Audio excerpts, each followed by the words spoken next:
మీ బొల్లారంలో 56 లక్షలకే gated కమ్యూనిటీలో 2 BHK flat. Just call. Jani master వివాదం రకరకాల రూపాలు సంతరించుకుంటా ఉంది. చాలామంది చాలా రకాలుగా దీన్ని విశ్లేషణ చేస్తూ ఉన్నారు. ఒకటి, ఆ అమ్మాయి చేసిన కంప్లైంట్లో జానీ మాస్టర్ మీద ఎవరైతే కంప్లైంట్ చేశారో ఆ అమ్మాయి చెప్తున్న దాని ప్రకారం మైనర్గా ఉన్నప్పటి నుంచి జానీ మాస్టర్ తన మీద లైంగిక వేధింపులకు పాల్పడ్డాడని, బెదిరించాడని, బ్లాక్మెయిల్ చేశాడని, కొట్టాడని, గాయపరిచాడని ఆ అమ్మాయి ఫిర్యాదులో పేర్కొంది. అవి ఒకటి, ఇప్పటికే అతన్ని అరెస్ట్ చేశారు. జానీ మాస్టర్ని గోవాలో అరెస్ట్ చేసి హైదరాబాద్ తీసుకొచ్చారు. సీక్రెట్ ప్లేస్లో SOT పోలీసులు జానీ మాస్టర్ని విచారిస్తూ ఉన్నారు. ఇవాళ కోర్టు ముందు హాజరు కూడా పరచబడుతూ ఉన్నారు. అయితే ఇది ఒక పక్కన జరుగుతూ ఉంటే, ఇంకొక పక్కన జానీ మాస్టర్ వైపు నుంచి జానీ మాస్టర్ భార్య నిన్న మీడియాతో మాట్లాడింది. సుమలత అలియాస్ అయేషా ఆమె మీడియాతో మాట్లాడుతూ, నా భర్తతో మాత్రమే కాదు, అమ్మాయికి అనేకమైనటువంటి అఫైర్స్ ఉన్నాయి, నా భర్తతో మాత్రమే గురైందని గ్యారంటీ ఏంది, ఇలా రకరకాలుగా ఆరోపణలు చేసే ప్రయత్నం చేసింది. అయితే ఏది ఏమైనా ఇక్కడ సినిమా పెద్దలు కూడా రకరకాలుగా మాట్లాడుతున్నారు. మాకు రక్షణ ఏంటి, ఎవరు పడితే వాళ్ళు ఎప్పుడు పడితే అప్పుడు బెదిరింపులకు పాల్పడితే గిచ్చాడని, నొక్కాడని, ఇలా రకరకాలుగా కంప్లైంట్ చేస్తూ ఉంటే సో నచ్చినంత కాలం కలిసే తిరుగుతూ ఉంటారు, నచ్చినప్పుడు ఫిర్యాదులు చేస్తూ ఉంటారని సినిమా పెద్దలు మాట్లాడుతున్నారు. అసలు ఈ వినటానికే ఇబ్బందికరంగా ఉన్న మాటలు, కానీ సినిమా పెద్దలు సి కళ్యాణ్ లాంటి వాళ్ళు మీడియా ముందుకు వచ్చి మాట్లాడుతూ ఉన్నారు. అయితే ఇక్కడ కీలక అంశాన్ని మనం మాట్లాడుకోవాలి. అసలు ఏం జరుగుతుంది సినిమా పరిశ్రమలో అనేది ఒకసారి కీలకంగా మాట్లాడుకోవాలి. నేను కొన్ని సంఘటనలు చెప్తాను, సహజంగా జరిగే కొన్ని సంఘటనలు, నేను చూసిన కొన్ని సంఘటనలు చెప్తాను. ఒకసారి అంటే ఈ కేసు అయాస్థితిగా జరిగిందని కాదు, కానీ సహజంగా కొన్ని పరిణామాలు చెప్తారు. కేసులు ఎలా నమోదవుతుంటాయి, ఎలా జరుగుతూ ఉంటాయి, కొన్ని ఇష్యూస్ అనేది చెప్తూ ఉంటాను. యాక్చువల్గా ఏంటంటే అఫైర్స్ అనేటువంటిది ఒక ఎమోషనల్ గేమ్గా తయారైనప్పుడు, అంటే ఉదాహరణ కోసం చెప్తున్నాను, నా మిత్రుడు ఎవరో ఒక అమ్మాయితో రిలేషన్ పెట్టుకున్నారు. ఇప్పుడు ఏది తప్పనే పరిస్థితి కాదు కదా, అడిటరీ అంటారు. అంటే మా ఇష్టం, మేము మేజర్స్ అయితే ఇష్టం వచ్చినట్టు కలిసి ఉండొచ్చు, మాకు కోర్టే పర్మిషన్ ఇచ్చింది, మమ్మల్ని ఎవరు తప్పు పడతారు అంటారు. సో వాళ్ళు ఎఫ్ఐఆర్ పెట్టుకున్నారు. ఎఫ్ఐఆర్ పెట్టుకున్న తర్వాత ఒకరికొకరు ఇష్టపడ్డట్టు, ఎవరికి వాళ్ళకి ఫ్యామిలీలు ఉన్నాయి, ఎవరికి వాళ్ళకి మళ్ళీ ఫ్యామిలీలో వాళ్ళకి ఏదో ఉన్నాయి, కానీ ఎఫ్ఐఆర్ పెట్టుకున్నారు. ఎఫ్ఐఆర్ పెట్టుకున్న తర్వాత ఒక వీళ్ళ మధ్య ఎక్కడ గ్యాప్ వచ్చిందో ఏమో, మళ్ళీ అమ్మాయి ఇతను వదిలేసి ఇంకెవరితోనో ఎఫ్ఐఆర్ పెట్టుకుంది. వీళ్ళిద్దరు ఎఫ్ఐఆర్ నడిచే క్రమంలో ఆ అమ్మాయి చాలా మాటలు చెప్పుండొచ్చు. నువ్వు నాకంటే ఇష్టం అని చెప్పేసి ఆ అబ్బాయిని చాలా చోట తిప్పింది, చాలా ఖర్చు కూడా పెట్టించిందని ఆ అబ్బాయి చెప్తాడు. సరే, నువ్వంటే నాకు ఇష్టమని, నువ్వు నా ప్రాణమని, ఇలా ఏదో సహజమైన భాష ఉంటుంది కదా, ప్రేమికుల భాష, అవన్నీ నడిచాయి వాళ్ళ మధ్య. అతను కొంత వాట్సాప్ చాట్ కూడా చూపించాడు. తర్వాత ఆ అమ్మాయి వేరే వాళ్ళతో పెట్టుకున్నప్పుడు, నువ్వు నేనంటే ప్రాణం అన్నావు, నేనంటే ఇష్టం అన్నావు, కానీ నువ్వేంటి నన్ను వదిలేసిపోయి ఇంకొకరితో పెట్టుకున్నావు, నువ్వు నాకే చెందాలి, నాతోనే ఉండాలి అని ఇతను గొడవ పెట్టాడు. ఈ వైపు చూసినప్పుడు ఇతను గొడవ పెట్టడం తప్పే, కానీ ఇతను మనసుకు తీసుకున్నాడు. ఆ అమ్మాయి లేకపోతే నేను ఉండలేను అనే పరిస్థితి ఇతను తీసుకున్నాడు. ఆ అమ్మాయి చెప్పిన మాటల వల్ల, ఇతను కొన్నాళ్ళుగా ట్రావెల్ కలిసి చేయటం వల్ల ఇతను మనసుకు తీసుకున్నాడు. ఆ మనసుకు తీసుకున్నది సహజంగానే, అందరి మెచ్యూరిటీ లెవెల్స్ ఒక రకంగా ఉండవు కదా, సహజంగానే ఆ అమ్మాయి వెంటబడ్డాడు. ఆ అమ్మాయి ఏం చేసింది, వీడు గోల చేస్తున్నాడు, నాకున్న ఎఫ్ఐఆర్ని బయట పెట్టేటట్టున్నాడు, లేదా ఇంట్లో గొడవ చేసేటట్టున్నాడు అని చెప్పి ఇతను ఇలా రకరకాలుగా చేస్తున్నాడు అని చెప్పి ఆ అమ్మాయి పోయి స్టేషన్లో కేసు పెట్టింది. ఏం కేసు పెట్టింది, నా మీద రేప్ చేశాడు, నా మీద ఇంకోటి చేశాడని కేసు పెట్టి. సహజంగానే కేసు పెట్టేటప్పుడు ఆ కేసు బలంగా ఉంటేనే నన్ను బెదిరించేవాడిని పని చేయొచ్చు కదా అనుకుంటారు. కాబట్టి ఒకటిగా రెండు కలుపుతారు, సహజంగానే కలుపుతారు, చాలామంది కలుపుతారు. ఎవరైనా కేసు పెట్టేటప్పుడు ఆ కేసు బలంగా నిలబడాలంటే జరిగిన దానికని కొద్దిగా మసాలా కలిపే ప్రయత్నం చేస్తారు. ఈ అమ్మాయి కూడా కలిపింది. దాంట్లో నుంచి ఈ అబ్బాయి మీద రేప్ కేసు పెట్టింది. అంటే కలిసి తిరిగిందే, కలిసి కావాలని పెట్టుకుందే, మనసులు ఇష్టపడి పెట్టుకుందే కొన్నాళ్ళ వరకు.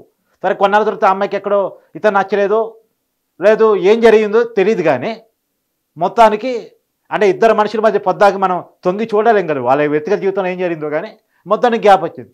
గ్యాప్ ఆ అమ్మాయి తీసుకుంది, ఇతను తీసుకోవడానికి ఇష్టపడలేదు. తీసుకున్నందుకు ఇతని మీద రేప్ కేసు పడింది.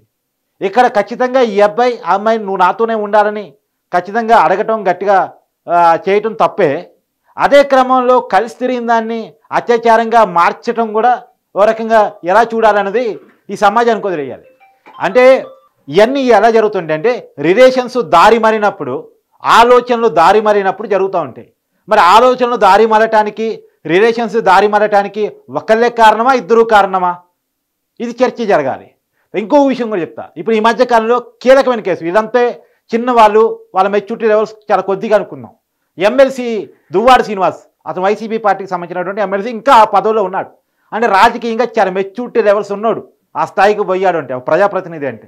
ఇప్పుడు ఆ కొద్దిమంది ద్వారా తెలుస్తున్న సమాచారం, అతని దగ్గర అనుచరుల ద్వారా తెలుస్తున్న సమాచారం ఏంటి అంటే అతనికి కూడా అతని పిల్లలంటే చాలా ఇష్టం. కానీ లాక్కైపోయాడు మాధురి దగ్గర. మాధురిని కాదని పిల్లల దగ్గరికి వస్తేనో, వాని దగ్గరికి వస్తే, తన భార్య దగ్గరికి వస్తేనో ఇప్పుడు మాధురి వదిలే పరిస్థితి లేదు అనేది కూడా ఒకటి వినపడుతూ ఉంది. సో ఈ విషయాన్ని వాణి చాలాసార్లు చెప్తా ఉంది. సో దువ్వాడ శ్రీనివాస్ దగ్గర వ్యక్తులు కూడా దువ్వాడ శ్రీనివాస్ పూర్తిగా పిల్లని వదిలే, ఎవరికైనా తనకు పుట్టిన పిల్లలంటే ఇష్టం ఉంటుంది. భార్యతో గొడవ ఉండొచ్చు కాక, భార్యతో వివాదాలు ఉండొచ్చు కాక, మాధురికి దువ్వాడ శ్రీనివాస్ కనెక్ట్ అయి ఉండొచ్చు కాక, కానీ పిల్లలు కూడా ఇంట్లోకి రానినంత ఎందుకు ఉంది అనేది తెలుసుకునే ప్రయత్నం చేసినప్పుడు దువ్వాడ మాధురి దగ్గర ఇతను కనెక్ట్ అయిపోయాడు అనేది వినపడుతున్న టాక్. సరే, దీంట్లో ఇంకా నిజాలు తెలియాల్సి ఉంది. కానీ అతని దగ్గరకు ఉన్న వాళ్ళే చెప్పిన మాట. కానీ మన లైవ్లోనే నీకు పిల్లలు ముఖ్యమా, మాధురికి రాజకీయ సౌలభ్యం ఇవ్వటం ముఖ్యమా అని చూసినప్పుడు ఖచ్చితంగా అతను చెప్పింది పిల్లలు రాజకీయంగా ముందుకు వస్తే నేను పిల్లలకే సపోర్ట్ చేస్తా అని చెప్పాడు. కానీ ఆ మాట చెప్పినటువంటి కొన్ని రోజులకే తను ఉంటేనే ఇల్లుని అప్పు పేరుతోటి మాధురికి రాసిచ్చాడు. అది ఎలాంటి అప్పో మీ అందరికీ తెలుసు, నేను కూడా గతంలో చెప్పాను. అది ఎలా అప్పు, ఆ అప్పు క్రియేట్ చేసిన లాయర్ ఎవరు, దానికి ఆధారాలు ఏ రకంగా క్రియేట్ చేశారు, అవన్నీ నేను మీకు చెప్పాను గతంలో కూడా. సో ఆ లాయర్ కూడా మీ అందరూ తెలిసిన వాడు, సాయికృష్ణ ఆజాద్. సరే, అది వదిలేయండి. కానీ ఒక విషయం మనం కీలకంగా మాట్లాడుకునేది ఏంటి అంటే ఇప్పుడు రిలేషన్స్ ఇష్టమై పెట్టుకున్నప్పుడు ఏదో ఒక టైంలో గ్యాప్ వచ్చినప్పుడు, గొడవ అయినప్పుడు మొత్తానికే రివర్స్ అయ్యి కేసులు పడే క్రమం. కాబట్టి పెట్టుకునే రిలేషన్సే జాగ్రత్తగా ఆలోచించి పెట్టుకోవాలి. రాంగ్ ఐడియాలజీలోకి వెళ్ళొద్దు. ఎవరికి వాళ్ళ కుటుంబాలు ఉన్నప్పుడు మనకు కొన్ని పద్ధతులు, సాంప్రదాయాలు, విలువలు ఉన్నాయి. వాటి చుట్టూ మనం ఉండాలి తప్ప అవి దాటేసి ఇష్టం వచ్చినట్టు చేస్తామంటే జీవితాలు అధమ పాతాలని పోతాయి. కానీ మారుతున్న ఈ పరిణామాలు అనేటువంటిది నిజానికి ఎవరికి మంచిది కాదు. ఇప్పుడు ఈ కేసులో కూడా, జానీ మాస్టర్ కేసులో కూడా, అంటే వీళ్ళిద్దరి మధ్య రిలేషన్ లేదనో, ఇతను ఏమీ వేధించలేదనో, జానీ మాస్టర్ ఏమీ తప్పు చేయలేదనో నేను చెప్పడం ఉద్దేశం కాదు. కానీ ఒక వర్షన్నే విని మనం జస్టిఫికేషన్ ఇవ్వలేం. ఇంకో వర్షన్ కూడా ఉంది. ఏంటంటే మనం 1.5 year క్రితం చూసిన వాళ్ళ ఇంటర్వ్యూలో కూడా వాళ్ళ మధ్య మంచి సంబంధమే ఉంది అనేటువంటిది. మరి ఈ రోజుకి అమ్మాయి ఎందుకు కేసు పెట్టింది? ఇప్పుడు చాలా ప్రశ్నలు చాలామంది వేస్తూ ఉన్నారు. నిజమే, అమ్మాయి మీద దాడి జరిగిందే నిజం అనుకోండి, 16 ఏళ్ళప్పుడు జరిగింది అనుకోండి, 17 ఏడప్పుడు కంప్లైంట్ ఇవ్వచ్చు కదా, 18 ఏడప్పుడు కంప్లైంట్ ఇవ్వచ్చు కదా. అమ్మాయికి ఎంతో కొంత ధైర్యం పోన్ వస్తుంది కదా. మొదటిసారి దాడి జరిగినప్పుడు, మొదటిసారి అమ్మాయి మీద వేధింపు జరిగినప్పుడు ఆ అమ్మాయికి ధైర్యం లేదు అనుకుందాం. సరే, ఆ అమ్మాయి తన పేరెంట్స్కి కూడా చెప్పుకోలేదా? సరే, పోలీసులు చెప్పడము, మా అసోసియేషన్కి చెప్పడము, ఇవన్నీ పక్కన పెట్టేయండి. ఆ అమ్మాయి సొంత పేరెంట్స్ కన్నా చెప్పుంటుంది కదా. కనీసం సినిమా అవకాశాల కోసం అంత రాజీ పడాల్సిన అవసరం ఏముంది? అలా రాజీ పడమని ఆ అమ్మాయిని కన్నా పేరెంట్స్ కూడా చెప్పరు కదా. ఆ అమ్మాయి తన పేరెంట్స్ కన్నా చెప్పుకుని ఉండాలి కదా. ఆ పేరెంట్స్ అన్న స్పందించి ఉండాలి కదా. ఆ పాప మీద నిజంగా అంత వేధింపు జరిగి ఉండుంటే. 2017 పరిచయం, 2019 నుంచి అసిస్టెంట్ కొరియోగ్రాఫర్గా అతని దగ్గర పనిచేస్తుంది. అంటే దాదాపు 5 సంవత్సరాలు 7 సంవత్సరాల పరిచయం, 5 సంవత్సరాల అనుబంధం. మరి ఇంత అనుబంధంలో ఇన్ని సంవత్సరాలు కామ్గా ఉండాల్సినంత అవసరం ఏంటి? సినిమా అవకాశాల కోసం, ఇంకో దానికోసం. ఎక్కడో చేట బరస్ట్ కావడానికి అవకాశం ఉంది కదా. తన మిత్రురాలు కన్నా పేరెంట్స్ చెప్పుకోవడానికి కూడా ఇబ్బంది పడిందో, భయపడిందో. తన బెస్ట్ ఫ్రెండ్స్ అంటూ ఎవరో ఒకళ్ళు ఉంటారు కదా. ప్రతి ఒక్కరికి తన బెస్ట్ ఫ్రెండు, తను ఖచ్చితంగా అన్నీ షేర్ చేసుకోగలిగే మనుషులు కొంతమంది ఉంటారు కదా. వారితో కూడా షేర్ చేసుకోలేదా? మరి ఇప్పుడు ఒక స్థాయిలో వచ్చిన తర్వాత, ఎదిగిన తర్వాత, అతనికి జాతీయ అవార్డు వచ్చిన తర్వాత జానీ మాస్టర్ మీద ఈరోజే కంప్లైంట్ చేయడానికి ఉన్న కారణం ఏంటి? సరే, ఈ మధ్యనే రిలేషన్ స్టార్ట్ అయింది, ఈ మధ్యన వేధింపు స్టార్ట్ అయింది అంటే సరే ఇప్పుడే కంప్లైంట్ చేయొచ్చు కదా అనుకోవచ్చు. ఆమె సొంతంగా కొరియోగ్రఫీ చేసుకునే స్థాయికి పోయింది కాబట్టి వేధింపులు స్టార్ట్ అయినాయి అని అంటే ఓకే, నిజమే. అమ్మాయి జానీ మాస్టర్ని కాదు, సొంతంగా పోతుంది కాబట్టి జానీ మాస్టర్కి అది నచ్చక ఆ అమ్మాయి మీద వేధింపులకు పాల్పడుతున్నాడు అంటే అది కొంత ఓకే. కానీ ఈ అమ్మాయి చెప్పేదాని ప్రకారం, ఇచ్చిన కంప్లైంట్ దాని ప్రకారం ఈ వేధింపులు అనేటువంటిది 2019 నుంచే, తను మైనర్గా ఉన్నప్పటి నుంచే ఉన్నాయని చెప్తుంది ఆ కంప్లైంట్ ప్రకారం. ఇప్పటికి ఇచ్చిన కంప్లైంట్ మనకు వస్తున్న సమాచారం ప్రకారం. మరి అదే నిజమై ఉంటే ఇన్నాళ్ళుగా భరించాల్సిన అవసరం ఏముంది? దీని వెనకాల ఎవరన్నా ఉన్నారా? జానీ మాస్టర్ కెరియర్ని డౌన్ఫాల్ చేయడానికి, జానీ మాస్టర్ని ఇండస్ట్రీలో లేకుండా చేయడానికి ఎవరన్నా ఉన్నారా? మరి ఇది ఒక వర్షన్. ఇంకా జానీ మాస్టర్ వైపును చూసినప్పుడు జానీ మాస్టర్ వైపు కూడా కొన్ని నెగిటివ్స్ ఉన్నాయి. 2015లోనే అతని మీద ఒక కేసు నమోదైనట్టు, అతను ఒక 6 నెలల పాటు జైలుకు కూడా వెళ్ళి వచ్చినట్టు కూడా సమాచారం వస్తూ ఉంది. కాబట్టి ఏ సైడు కూడా వన్ సైడ్గా ఆలోచించే పరిస్థితి లేదు. ఎక్కడైనా రకరకాల కోణాలు ఉంటాయి. ఈ మధ్యకాలంలో అతి ఫేమస్ అయిన కేసు చూసాం, లావణ్య రాజతరుణ్ కేసు. ఫస్ట్ లావణ్య రాజతరుణ్ మీద ఆరోపణ చేసినప్పుడు అందరం బిలీవ్ చేశాం, రాజతరుణ్ది నిజమే, అమ్మాయిని అలా చేస్తాడా, అన్నాడు సావజీవనం చేసుకొని పెళ్లి చేసుకుని, అంటే అమ్మాయి పెళ్లి కూడా చేసుకున్నాడని చెప్పింది కాబట్టి పెళ్లి చేసుకొని మోసం చేసి వేరే హీరోయిన్తో వెళ్ళిపోతాడా, అది కరెక్టా అనుకున్నాను. కానీ పోను ఇలాంటి కేసులు గతంలో అమ్మాయి ఇంకొకరి మీద కూడా పెట్టింది, మస్తాన్ సాయి అనే వాళ్ళ మీద పెట్టింది, ఇంకొకరి మీద పెట్టింది అన్నప్పుడు అవునా ఇదా అసలు విషయం ఇక్కడుందా, ఇవన్నీ ఇక ఈ అమ్మాయి డ్రగ్స్ కేసులో కూడా గతంలో కేసు నమోదు కాబడి ఉందా, జైలుకు పోయి వచ్చిందా, ఇవన్నీ తర్వాత తెలిసినాయి. కాదే ఒక విషయాన్ని ఏంటంటే నిన్న నాగబాబు కూడా ఒక ట్వీట్ చేస్తూ చెప్పాడు, ఒకటే ప్రతి దానికి కూడా 3 వర్షన్లు ఉంటాయి. 3 వర్షన్లు ఏంటి, ఒకటి నేను చెప్పేది, 2 ఎదుటి వాళ్ళు చెప్పేది, 3 నిజం. ఈ నిజం తెలిసేంత వరకు మనం ఇదే కరెక్ట్ అనే ఒక జస్టిఫికేషన్కి రాలేము. అది పోను వస్తూ ఉంటుంది. అందుకని ప్రతిరోజు కూడా నేను కొంత సమాచారం మీతో పంచుకునే ఉద్దేశం ఏంటంటే ఆ రోజుకి వచ్చే వాస్తవాల ఆధారంగా మాత్రమే ఈ రోజుకి ఇది నిజం. రేపొద్దున ఇంకొంచెం కొత్త సమాచారం తెలిసిందనుకోండి, ఆ సమాచారాన్ని కూడా నేను మీతో షేర్ చేసుకుంటాను.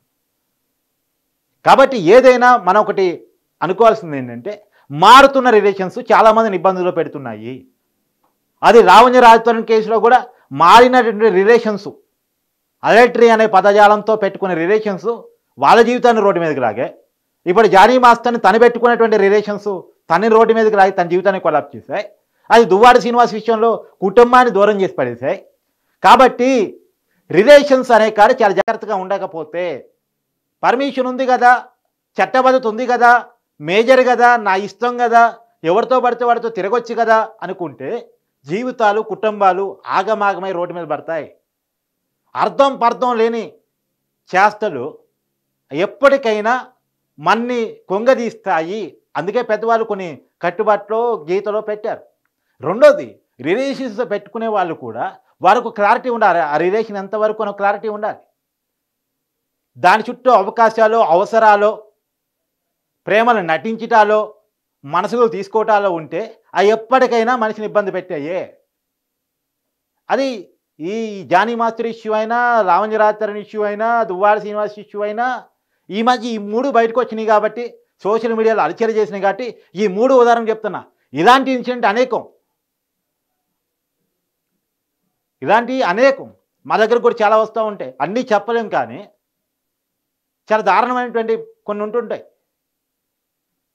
కాబట్టి ఏది ఏమైనా ఒకటి రిలేషన్స్ విషయంలో జాగ్రత్తగా ఉండాలి అనేటువంటిది జానీ మాస్టర్ ఉదంతం చెప్తుంది.